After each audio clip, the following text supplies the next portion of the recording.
Hola, ¿cómo están? Vamos a continuar entonces con el cursado de bioestadística y vamos a seguir con estadística inferencial, ¿sí? El tema que hoy nos convoca es prueba de hipótesis, continuidad de lo que vimos la clase anterior. Simplemente, como siempre, recordando algunos conceptos, la inferencia estadística es aquella parte de la estadística que, a través del razonamiento inductivo, extiende el resultado obtenido de la muestra a su universo de origen. Nosotros, en las primeras partes, cuando veíamos estadística descriptiva, habíamos visto que las poblaciones tienen parámetros, que en general no los vamos a conocer porque nunca vamos a hacer censos, y esos parámetros los estimamos a partir del cálculo de estadígrafos o estimadores obtenidos de una muestra. La media o la proporción calculada a partir de una muestra son estimadores de los parámetros poblacionales. Y esa estimación se puede hacer entonces de diferentes maneras. En principio por estimación puntual, que es lo que vimos en estadística descriptiva, y luego construyendo intervalos de confianza, que es lo que vimos en la clase pasada. Y lo que vamos a ver hoy es prueba de hipótesis, ¿sí? Que ahora vamos a ver algunas definiciones, pero antes de eso vamos a recordar un poquito qué hacíamos cuando veíamos la parte de intervalo de confianza. Estimábamos, a partir de una muestra, por supuesto, entre qué valores podía encontrarse el verdadero valor del parámetro mu, ¿sí? ¿Y por qué decimos una muestra con un tamaño determinado? Porque recuerden ustedes que según el tamaño de la muestra, los intervalos iban a ser un poco más amplios o un poco más angostos, o sea, más precisos, menos precisos, y en función de eso habíamos visto, ¿sí?, cómo había una relación inversa entre precisión y confianza, ¿sí? La confianza es lo que en general nos gustaría tener al máximo para tener la mayor probabilidad de tomar decisiones correctas, pero al mismo tiempo, cuanto mayor es la confianza que le asigno a un intervalo, ahora vamos a ver a cualquier prueba de hipótesis también, menor es la precisión que tengo, ¿sí? Porque me obligo a tomar un rango más amplio de datos. Entonces, ¿para qué vamos a empezar a utilizar la inferencia estadística a partir de esta clase, de las pruebas de hipótesis? Para comparar poblaciones que presumiblemente pueden ser diferentes. Entonces, estamos ingresando, luego de haber visto todo lo anterior, que nos va a servir de herramienta y de base, a una parte de la estadística que nos va a permitir descubrir diferencias entre dos mediciones, ¿sí? Pueden ser promedios, ¿no?, entre la media muestral y una media poblacional conocida, entre dos medias muestrales de poblaciones diferentes, o para una proporción según estemos trabajando con variables cuantitativas o cualitativas. Y como concepto, la prueba de hipótesis o dosimasia de hipótesis se dedica a conocer la probabilidad de ocurrencia del resultado obtenido en un estudio, ¿sí? Siempre basados en la distribución normal o muestral. Ahora vamos a ver un poquito de qué hablamos con eso, pero es dependiendo del tamaño de la muestra con la que estamos trabajando, de la estadística utilizada para medir un resultado. Entonces, ¿qué vamos a hacer aquí? Vamos a este, plantear una hipótesis de trabajo, ¿sí? Vamos a ver un poquito sobre un ejemplo práctico. Algo que posiblemente se les pueda ocurrir alguna vez o puedan escuchar. Por ejemplo, una frase como esta: creo que si le doy esta nueva dieta durante el pedido de terminación, los pollos de una línea genética determinada van a pesar más al final del engorde, ¿sí? O sea, les puede pasar a ustedes en producción, les puede pasar en, en la parte de clínica, ¿eh? Si cambio el tipo de alimento, si cambio la medicación, si cambio las horas de luz que le doy a los animales que se están criando, si cambio la forma en que preparo las instalaciones para realizar algo, bueno, siempre tenemos ese tipo de ideas que pensamos que pueden llegar a ser interesantes de llevar a cabo, pero eso tenemos que plantearlo formalmente y realizar un estudio estadístico para ver con qué probabilidad lo que nosotros estamos pensando va a ocurrir o no. Entonces, esa hipótesis de trabajo tendríamos que convertirla luego en una hipótesis estadística. Entonces, al convertir una hipótesis de trabajo en una hipótesis estadística, vamos a tener que tener en cuenta algunas cuestiones, siempre recordando que en estadística nosotros nunca vamos a estar seguros de los resultados que obtenemos, si son este, como la conclusión que sacamos verdaderos o falsos, ¿sí? Ahora vamos a ver, vamos a estar siempre confrontando hipótesis, va a haber una hipótesis que se confronta con otra y nosotros al final del experimento vamos a terminar quedándonos con una. ¿Sí? Bueno, nunca vamos a estar 100% seguros de que la conclusión a la que llegamos es la correcta.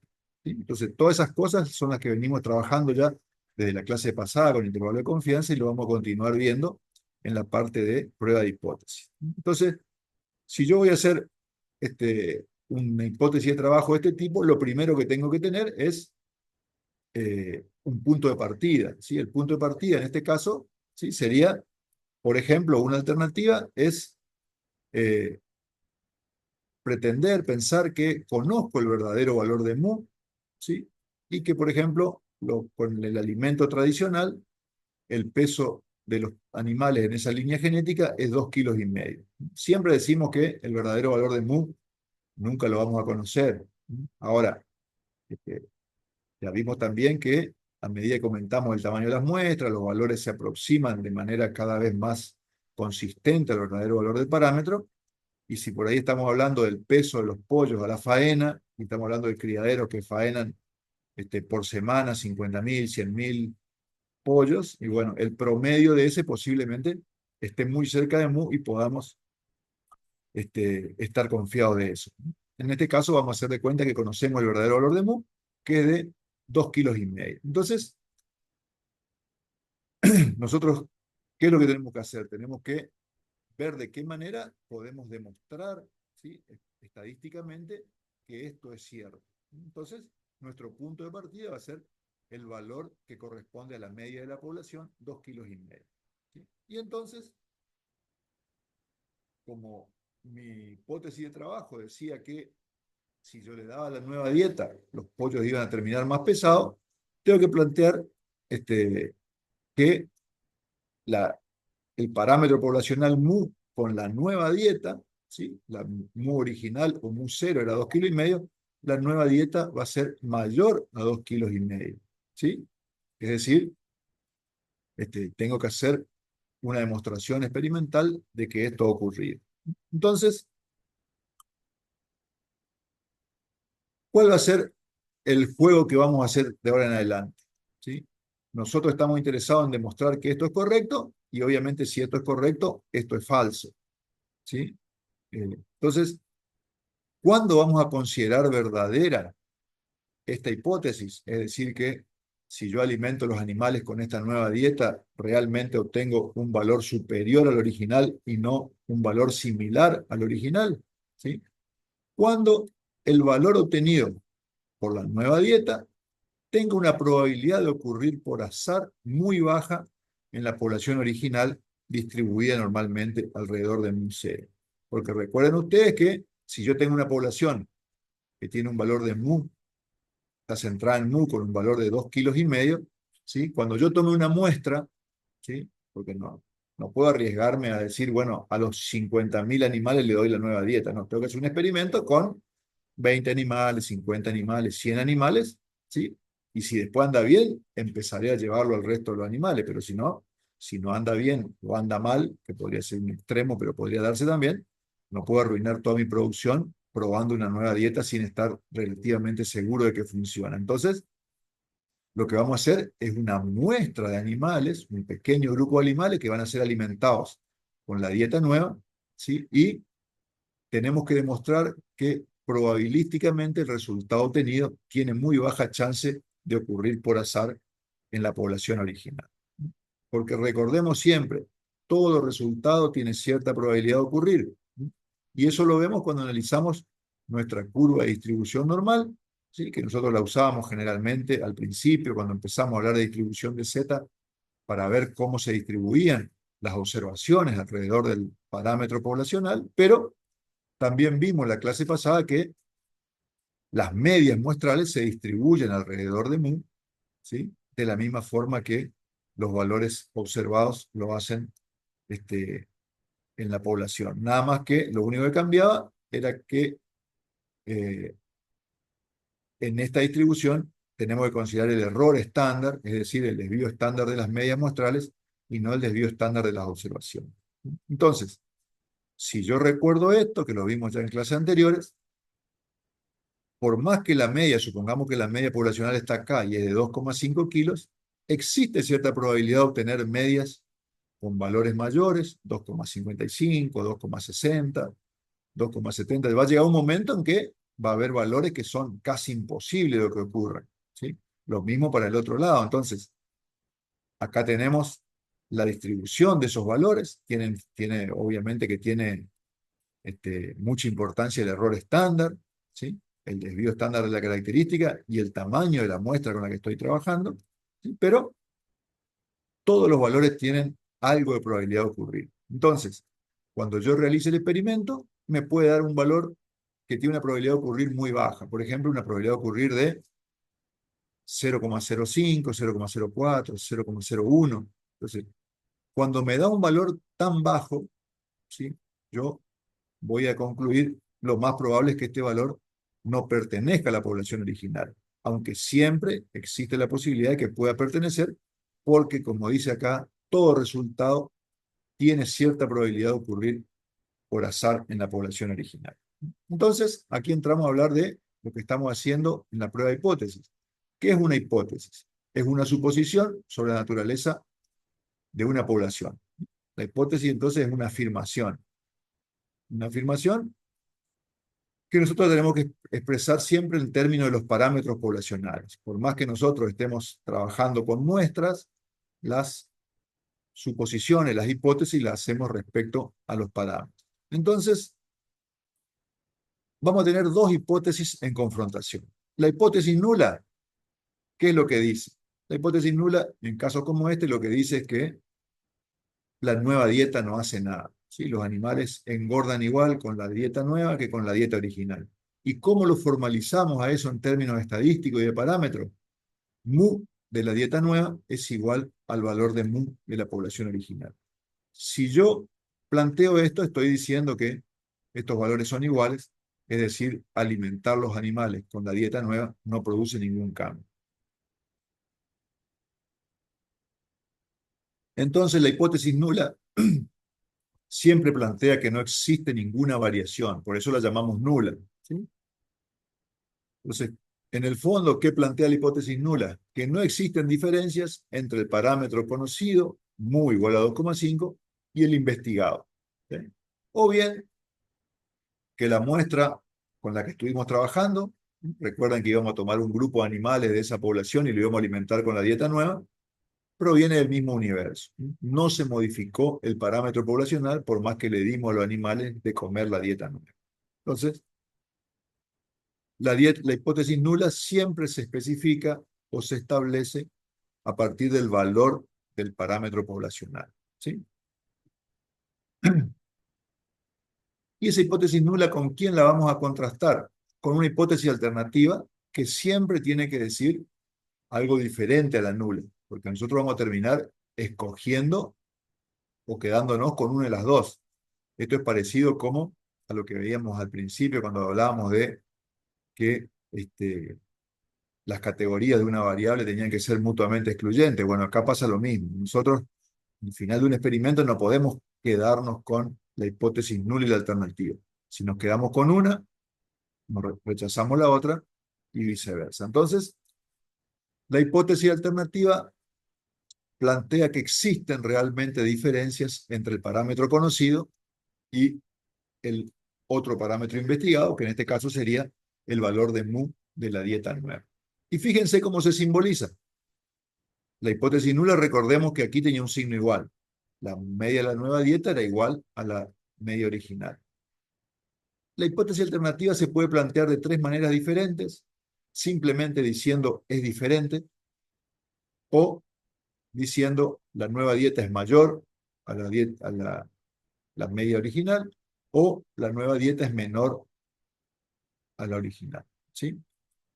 Eso tiene implicancias a la hora de plantear los ejercicios y resolverlos. Ahora vamos a ver un poquito más en profundidad.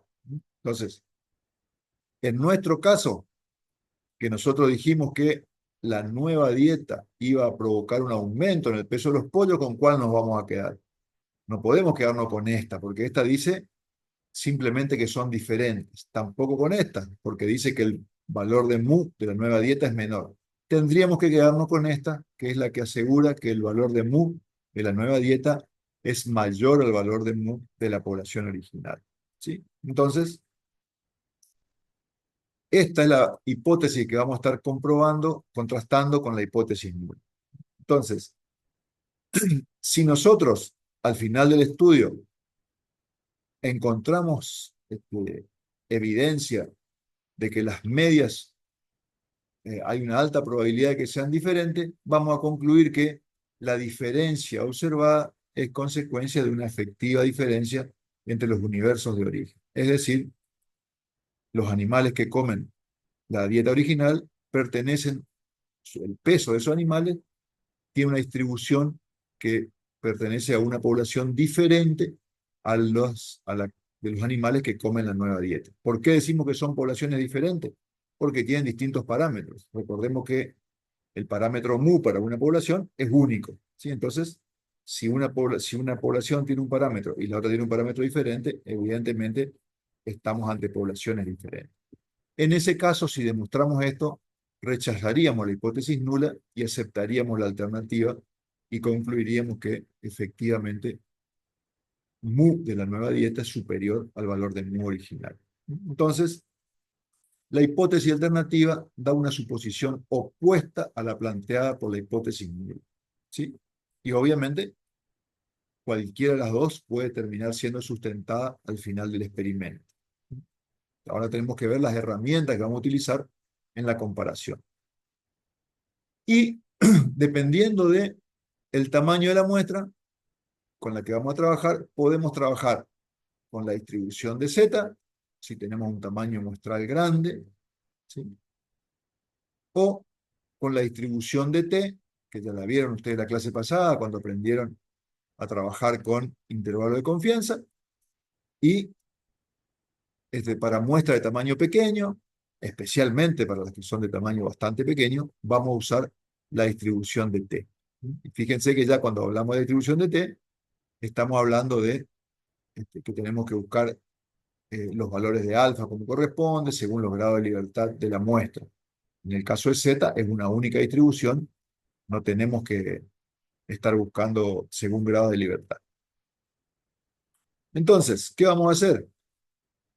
Planteamos la hipótesis de trabajo, planteamos la hipótesis estadística, elegimos el nivel de significancia, es decir, el nivel de alfa, ¿eh?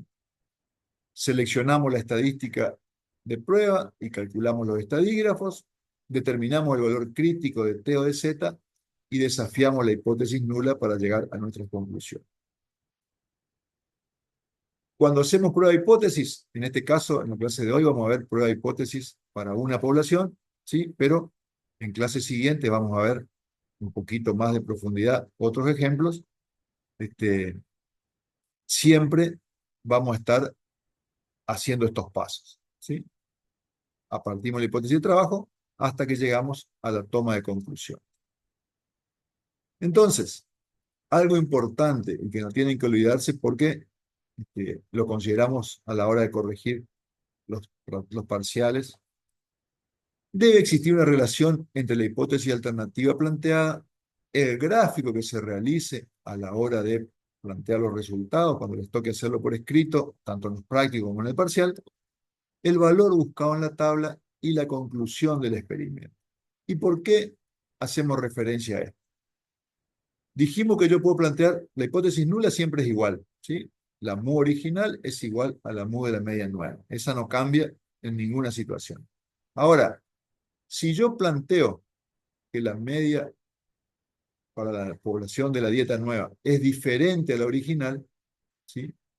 Cuando yo vea los valores, la distribución de valores para la media que voy a calcular, ¿sí? Yo voy a declarar que esta hipótesis es correcta si obtengo valores muy poco probables superiores al valor de mu de la media original o inferiores, ¿sí? Porque en cualquiera de los dos casos estoy obteniendo valores que tienen muy poca probabilidad de ocurrir en la población original que tiene su valor de mu en el centro. Entonces, mi mu original era 2,5. Bueno, tenemos que hacer los cálculos, pero me puede aparecer un valor muy alto o un valor muy bajo, y en cualquiera de las dos situaciones el valor de mu es diferente del original. Entonces, fíjense cómo, si comparamos con estos, que son las otras situaciones donde yo puedo plantearme que la nueva media sea superior a la original o sea inferior a la original, toda la probabilidad de los valores poco probables que me van a hacer rechazar la hipótesis nula se agrupa a un solo lado, ¿sí? O sea, yo no puedo, si estoy diciendo que la mu nueva es mayor a la original, los valores bajos no son mayores que la original. Entonces, toda la, este, todos los resultados que tienen poca probabilidad se agrupan de un lado o del otro según cómo planteé la hipótesis alternativa, ¿sí? Entonces, si la hipótesis de trabajo me lleva a plantear esta hipótesis alternativa, tengo que seleccionar el valor de t que corresponde. Y se busca en la tabla de t a una cola, ¿sí? Nosotros que hacemos el esfuerzo de buscar en la tabla de t los valores, tenemos que buscar a una cola, ¿sí? Y si nos tocara este otro tipo de ejemplo, se busca en la tabla de t a dos colas, ¿sí? Ahora, si yo estoy trabajando en estas situaciones, más allá de que acepte la hipótesis nula o la rechace, la conclusión a la que llego, la forma en que expreso esa conclusión, también tiene que ir en sintonía con esto. Entonces, supongamos que yo rechazo la hipótesis nula, ¿sí? No puedo decir, porque me cayó un valor por aquí, que el tratamiento aumentó el valor de mu, ¿sí? Porque yo no hice una prueba a una cola, hice una prueba a dos colas. Entonces, estoy obligado a concluir el tratamiento nuevo modificó el valor de mu de la población original. Y si acepto la hipótesis nula, no pudo modificar el valor de mu. Ahora, si hago a una cola, ¿sí? Ahí sí, si el valor me aparece en la zona de baja probabilidad de los valores mayores en este caso, ahí sí estoy habilitado a decir el, el nuevo alimento balanceado o el tratamiento utilizado permitió incrementar el valor de los animales, ¿sí? O en este caso, disminuir la variable que estoy estudiando, porque yo ya planteé la hipótesis alternativa y realicé el gráfico a una cola. Y fíjense que si ustedes se ve, creo claramente, los valores, cuando yo trabajo una cola, el valor que me queda en la zona de rechazo me hace aparecer un valor crítico, vamos a ver bien ese valor crítico cuál es, que es más chico, es menor a 2 en ambos casos, que el valor crítico de aquí, ¿sí? Que está en un valor de 2. Entonces, cuando yo trabajo con pruebas a una cola, ¿sí? Necesito me puedo rechazar la hipótesis nula con valores un poquito menores a los que necesito para rechazar en una prueba a dos polas. Entonces, vamos a un ejemplo, a otro ejemplo práctico, con número en este caso. El peso de los cerdos a los 125 días es de 70 kilos. ¿Sí? Ese dato lo tenemos. Y se decide reemplazar el maíz, que es la base generalmente de la alimentación de los cerdos, por mandioca. Y se desea estudiar si se modifica el peso a la misma edad. Fíjense que a diferencia del caso anterior, no estoy diciendo el reemplazo de maíz por mandioca va a incrementar el peso de los cerdos. Acá estoy diciendo que estoy interesado en saber si se modifica. Entonces, el valor de mu original es 70 y el valor de la media nueva planteada va a ser diferente a 70, ¿sí? Porque no tenemos de qué manera predecir si va a aumentar o va a disminuir, entonces queremos ver simplemente si se modifica. Cuando planteamos las hipótesis en formato estadístico, la hipótesis nula no va a cambiar y la alternativa que tenemos que elegir es de este tipo. La media nueva, es decir, los animales que comen mandioca, es diferente a la media original. Tenemos que seleccionar al azar un grupo de animales, ¿sí?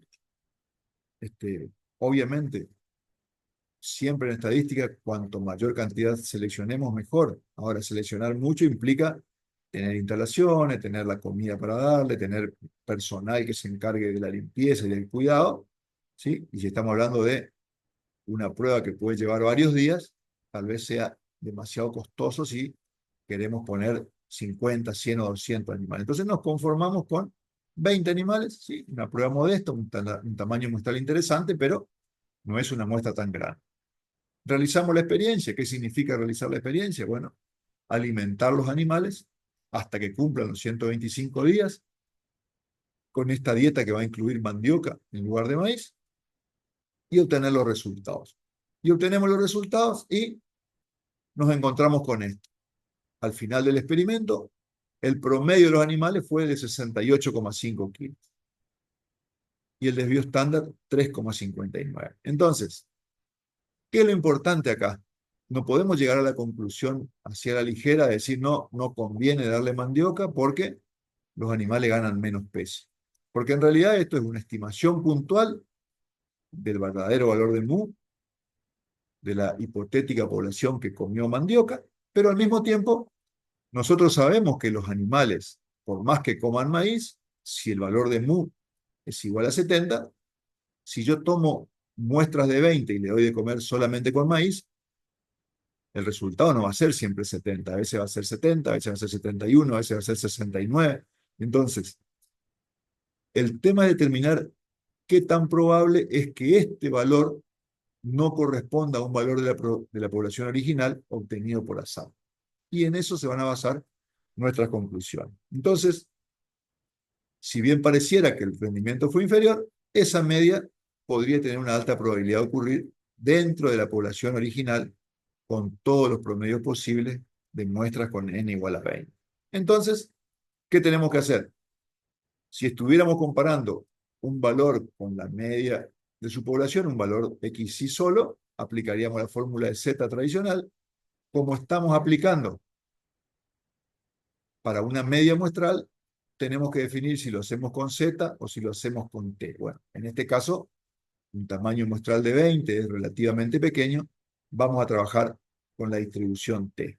Y en el fondo, ¿qué es lo que estamos viendo? Y bueno, una vez que calculemos el error estándar, es decir, el desvío estándar dividido la raíz cuadrada de n, que es 20, y la diferencia que hay entre la media que calculamos y la media original, que es 70, es decir, 1,5 kilos, ¿cuántos errores estándar representa ese 1,5 kilos? ¿Por qué?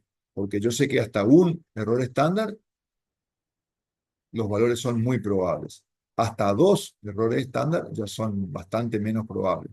Más de 2 errores estándar ya casi no hay. Entonces, en esta distribución de los promedios muestrales es que se va a basar nuestra toma de decisión. Entonces, hacemos el planteo estadístico formal, decimos que la región de aceptación de hipótesis nula, ¿dónde va a quedar? Va a quedar en el centro, porque nosotros estamos haciendo una prueba a 2 colas, donde decimos que nuestra hipótesis alternativa es la media nueva, es diferente a la media original, y vamos a plantear en el gráfico de distribución para nuestro resultado, vamos a hacer un gráfico a 2 colas, ¿sí? Tenemos que seleccionar el valor crítico.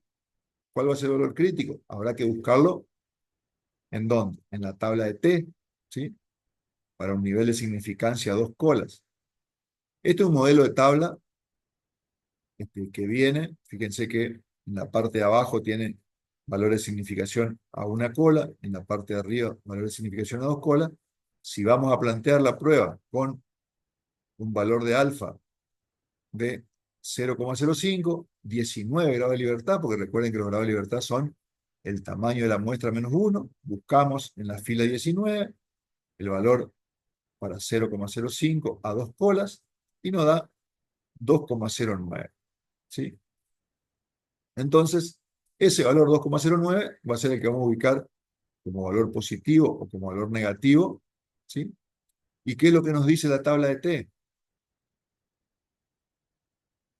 Una media de tomada a partir de 20 elementos, una media estimada a partir de 20 elementos, tiene una probabilidad alta de desviarse del verdadero valor de mu hasta 2,09 errores estándar. O sea, es esperable, ¿sí?, con alta probabilidad, que una media muestral se diferencie de mu. Eso ya lo entendemos fácil. Bueno, ¿hasta cuándo es esperable?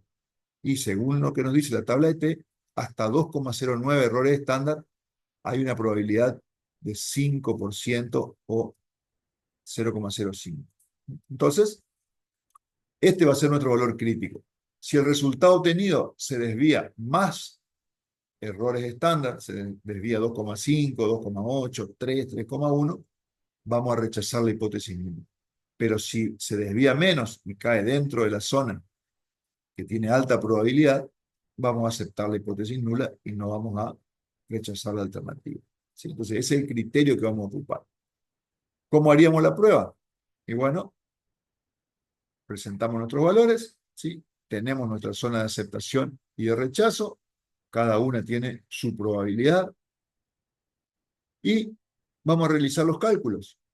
¿Qué es lo que tenemos que calcular? Estos valores de T, los sacamos de la tabla de T, son valores críticos o valores de T de tabla. Tenemos que calcular el valor de T empleando nuestra fórmula pivotal para ver si el resultado cae adentro o cae afuera. Entonces, reemplazamos los valores, el valor de mu era 70, el valor de la media de la muestra 68,5, el desvío estándar y 20 que es el n. Aplicamos la fórmula, como cualquier resta, esto nos va a dar menos 1,5 y dividimos por el resultado que nos dé aquí. Hacemos el cálculo, nos da un valor de t de menos 1,87. ¿Dónde se va a ubicar ese valor de t? Y bueno, acá no tenemos los valores de 0, 1, 2, menos 1, menos 2. Pero obviamente que si en este intervalo tenemos desde menos 2 hasta más 2, el valor menos 1,87 cae adentro en esta zona. ¿Y qué zona es esta? La zona de aceptación o no rechazo de la hipótesis nula. Entonces, ese valor va a caer por ahí. ¿Y cuál va a ser nuestra conclusión? La hipótesis nula es correcta, la hipótesis alternativa es incorrecta. ¿Sí? ¿Y cuál va a ser la conclusión? El reemplazo de maíz por mandioca no modificó de manera estadísticamente significativa el peso final de los cerdos. Esto es importante mencionarlo en estos términos, porque no podemos decir que estos valores son iguales desde el punto de vista matemático, ¿sí? Pero estadísticamente no son diferentes. ¿Por qué? Porque en una población que tiene un valor de mu de 70, que estaría en el centro, una media obtenida a partir de 20 observaciones tiene una probabilidad relativamente alta de ocurrir en un valor de 68,5. ¿Sí? Entonces, se acepta la hipótesis nula porque la probabilidad de obtener por azar el resultado de este experimento supera el valor de significación preestablecido. ¿Cuál es el valor de significación o el valor crítico? El valor que encontramos en la tabla de T, 2,09.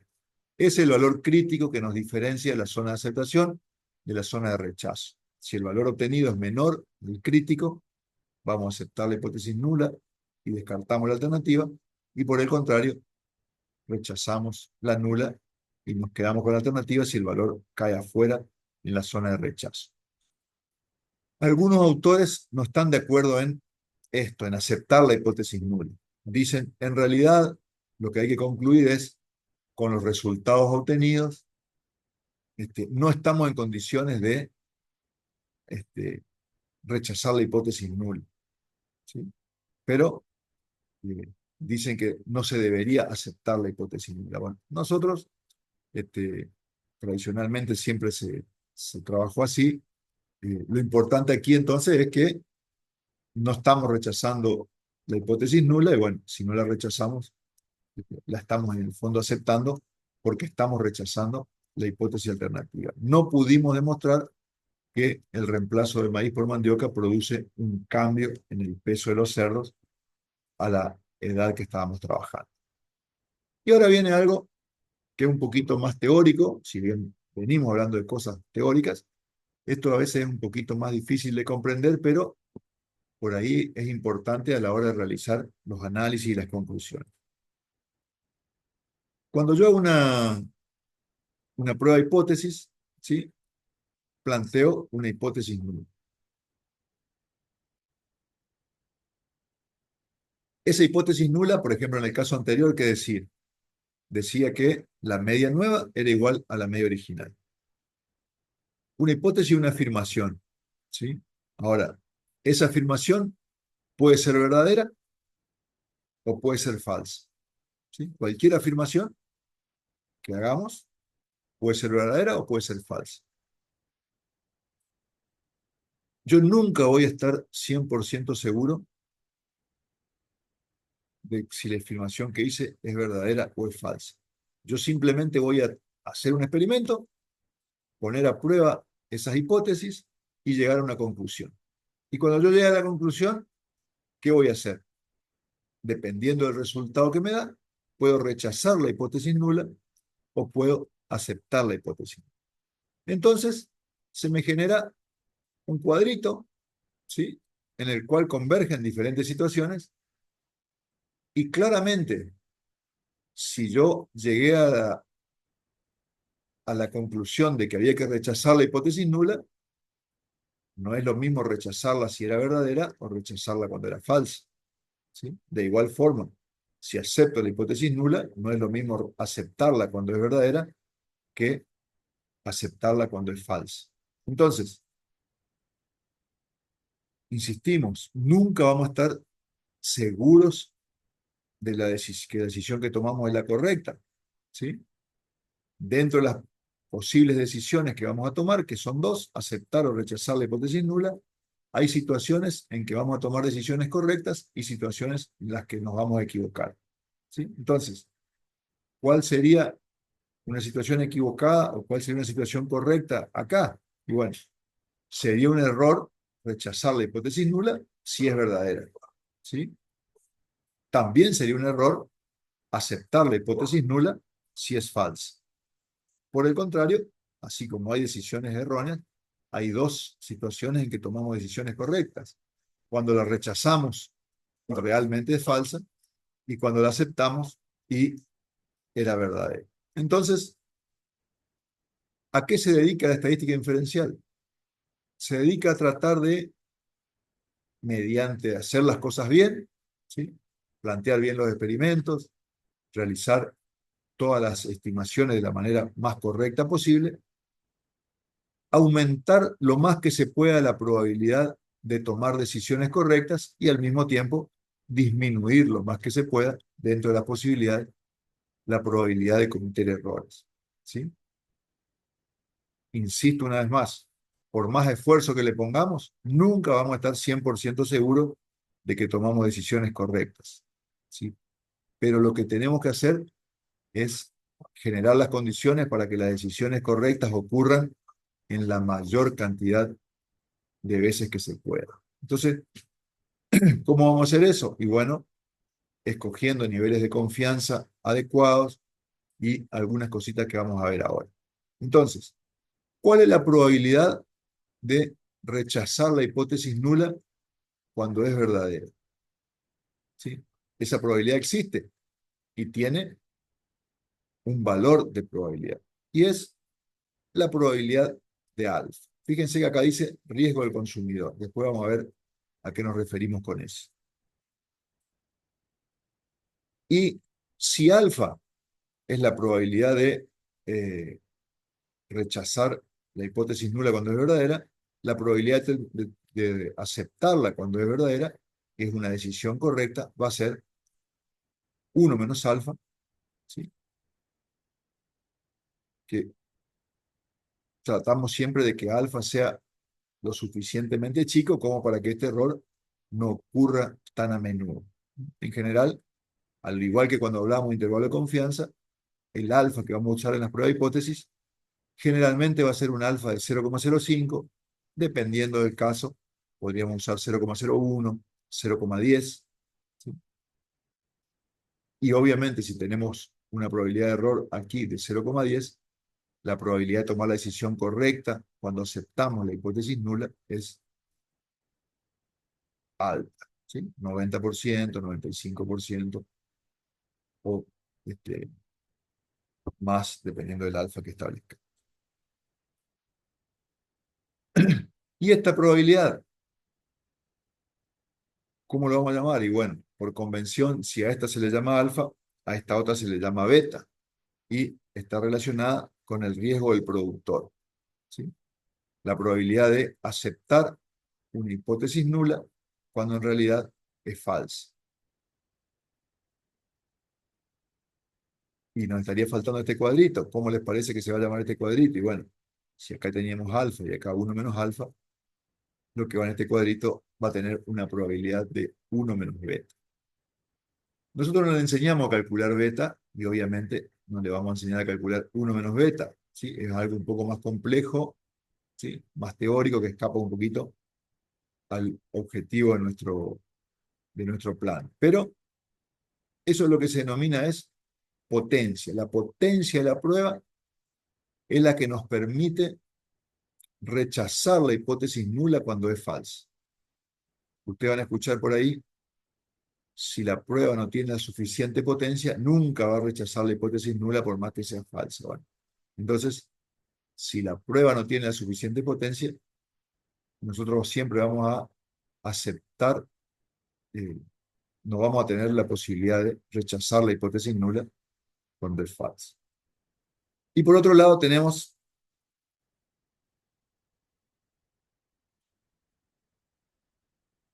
la confianza, ¿sí? La confianza es lo opuesto al alfa, ya lo vimos un poquito en la clase pasada, hablamos de intervalo de confianza, y lo que se salía de ese intervalo tenía la probabilidad de alfa. Entonces, aquí estamos hablando de potencia y confianza, dos términos que vamos a utilizar. ¿Por qué llamamos riesgo del productor y riesgo del consumidor? Planteémonos la siguiente situación, como hablábamos antes de los cerdos. Si yo estoy haciendo un ensayo, ¿sí? Este, o un fabricante de... No pensemos en productor como el productor que tiene un campo y produce papa o batata o chancho. Pensemos en el productor que fabrica el nuevo alimento balanceado, el que fabrica el nuevo antibiótico, el que fabrica algo y lo quiere poner a la venta, ¿sí? Y el consumidor es el que lo compra para usarlo. Entonces, si yo fabrico un producto que es muy bueno, ¿sí? Y que realmente lograría, tiene todas las condiciones para mejorar algo porque realmente tiene la capacidad de modificar los parámetros poblacionales, ¿sí? Si realmente yo le diera ese alimento a los animales, crecerían más. Pero, o sea, obviamente la hipótesis nula es falsa, porque la hipótesis nula, recuerden que dice que no cambia nada. Mi, mi invento es muy bueno y sí tiene la posibilidad de cambiar. Pero cuando hago la prueba estadística, ¿qué pasa? Acepto la hipótesis nula, ¿sí? No logro demostrar estadísticamente que mi invento es capaz de mejorar el desarrollo de los animales, cometo un error, ¿sí? Y el riesgo es del productor.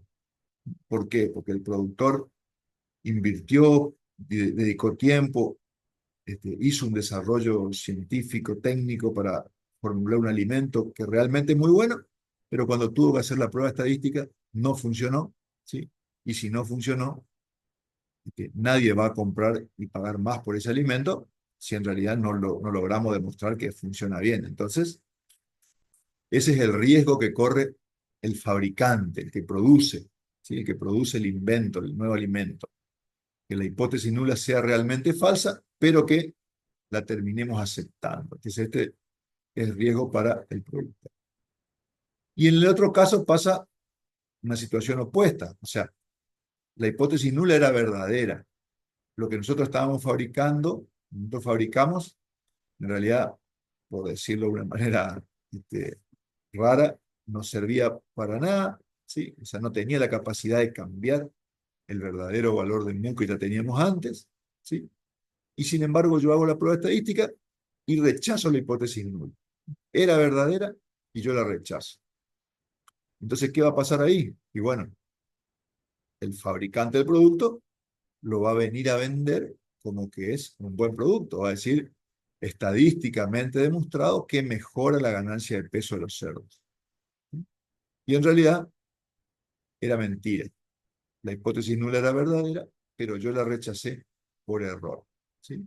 Entonces, es un riesgo para el consumidor, porque el consumidor va a ir a comprar ese producto confiando en que es bueno, porque se hizo una prueba estadística que en principio como conclusión dijo que este producto era bueno, y en realidad cuando lo use no va a generar ningún cambio, porque la hipótesis nula era verdadera y la rechazamos por error. Entonces, el riesgo lo asume en este caso el consumidor porque va a terminar comprando algo y dejando de usar lo que ya usaba y en realidad no va a haber ninguna mejora. Entonces, ¿a qué se debe el error tipo 1? Generalmente al error de muestreo, ¿sí? A la variabilidad asociada, y el error de tipo 2, probabilidad de beta, ahora vamos a ver con algunos gráficos. ¿Sí? En primer lugar, vemos el error de tipo 1. ¿Sí? Dijimos que la hipótesis nula era verdadera y yo la rechazaba. ¿Por qué puede ocurrir esto? Y bueno, porque estamos trabajando con muestras. Trabajamos con una muestra de n igual a 20. Y ya vimos que las muestras de n igual a 20, dentro de lo que es la población original, tienen una chance de aparecer, de diferenciarse un error estándar, dos errores estándar de la media, y todavía ser consideradas como parte de la población original. Ahora, así como puede pasar con el ejercicio que hicimos recién, que el promedio obtenido se desviaba 1,87 errores estándar, ¿sí? Hay otras medias que tienen baja probabilidad, pero que existen, que se van a desviar 2,5 errores para un lado, 2,8 errores para el otro.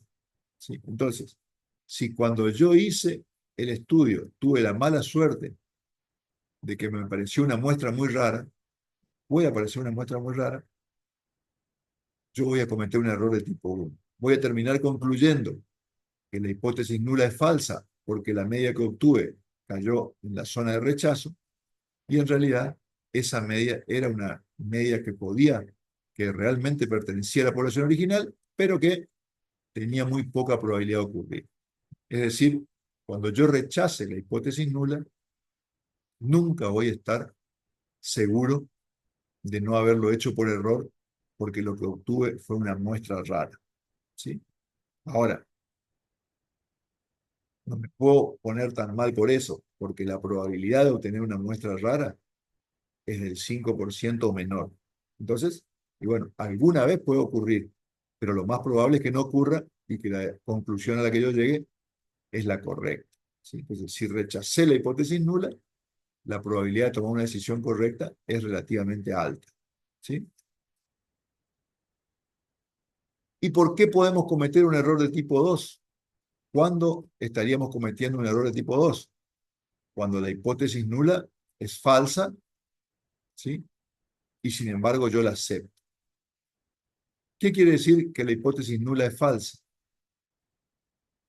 Que el valor de mu de la población original es diferente al valor de mu con la nueva dieta. ¿Sí? Ahora bien, ¿qué pasa si esos dos valores de mu que entrarían en la comparación no son tan diferentes? Por ejemplo, pensando en un ejemplo más cotidiano, todos decimos los varones son más altos que las mujeres. Bueno, ¿cuánto más altos somos los varones de las mujeres? ¿10 centímetros en promedio? Bueno, ¿qué pasa? La población de altura de mujeres y la población de altura de varones tienen un solapamiento importante, ¿sí? Entonces, si esta es la población original, vamos a volver al caso de los cerdos, si esta es la población original de los cerdos que comen la dieta con maíz y esta es la población de los cerdos que comen mandioca, la verdadera las verdaderas medias poblacionales son diferentes, están en distintos puntos del eje. Ahora, cuando yo haga el ejercicio y me base en la media de la dieta original, que supongamos que es esta que está más oscura, hay muchos valores, porque este va a ser mi valor crítico. Fíjense que si mi valor crítico está acá, la mitad de la población de los que comieron mandioca entra dentro de la zona de aceptación de hipótesis nula de la población original. Entonces, realmente no es fácil demostrar estadísticamente que la diferencia entre dos grupos son significativas cuando los promedios de ambos grupos son muy parecidos, ¿sí? No son tan diferentes, dice acá. ¿Por qué? Y porque el grado de solapamiento de las poblaciones es importante. Fíjense en este caso, el 50% de una población entra dentro de la región crítica de la otra. Entonces, es muy difícil poder rechazar la hipótesis nula cuando sea en esta situación. Y tenemos otro caso.